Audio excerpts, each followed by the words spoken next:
अस्सलाम वालेकुम सिंधियुनि फ़तेह भलीकार आऊं आहियां अब्दुल क़यूम। ही वीडियो उन्हनि सिंधी नौजवाननि लाइ सबक़ आहे जेके यूट्यूब ते कमु कनि था या करणु चाहिनि था, जिन खे कामयाबु थियण जी जल्दी आहे, सोचनि था अॼु वीडियो अपलोड कई आहे, बसि देरि न थिए डॉलर शुरू थियनि। दोस्तो यकीन करियो, सिंधी इन्फो चैनल के तक़रीबन 2 साल थियण वारा आहिनि। असांजो पहिरियों साल चैनल के मोनिटाइज़ कराइण में लॻी वियो, ॿिए साल खां पोइ चैनल कमाइण शुरू कयो। हाणे वञी पहिरीं पघार आई आहे, मतिलबु 1 साल पूरो बग़ैर मज़दूरी महिनत कई आहे। यूट्यूब जे तरफ़ां असांजी पहिरीं पघार तक़रीबन 18,000 आई हुई, पर अलाइड बैंक वारा कटौती जाम करनि था, जंहिं सबबु 15,000 ताईं असांखे मिलिया। जेकॾहिं तव्हां यूट्यूब ते कमु करणु चाहियो था त UBL बैंक जो अकाउंट ऐड कजो। असांजो चैनल सिंधी में आहे, जंहिं सबबु व्यूज़ बि उन हिसाब सां अचनि था, अर्निंग्स बि नॉर्मल थींदी आहे, पर कमाइण खां वधीक ख़ुशी इन चीज़ जी आहे जेको असांजो मक़सदु हुयो उहो पूरो थी वियो।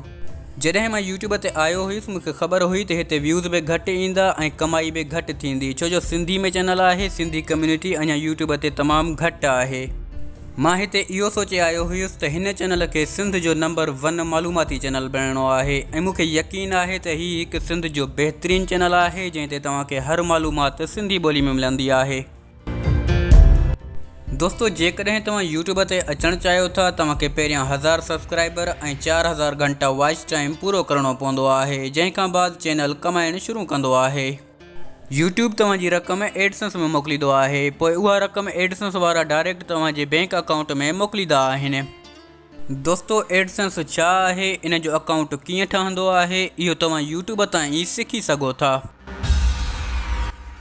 यादि रखो, हिते यकदम रिज़ल्ट न मिलंदो आहे, तव्हांखे सबुरु ऐं इंतज़ारु करिणो पवंदो आहे। हलंदड़ कमु आहे, पंहिंजी महिनत ते यकीन रखो, इंशाअल्लाह तव्हां बि ज़रूरु कामयाबु थींदव।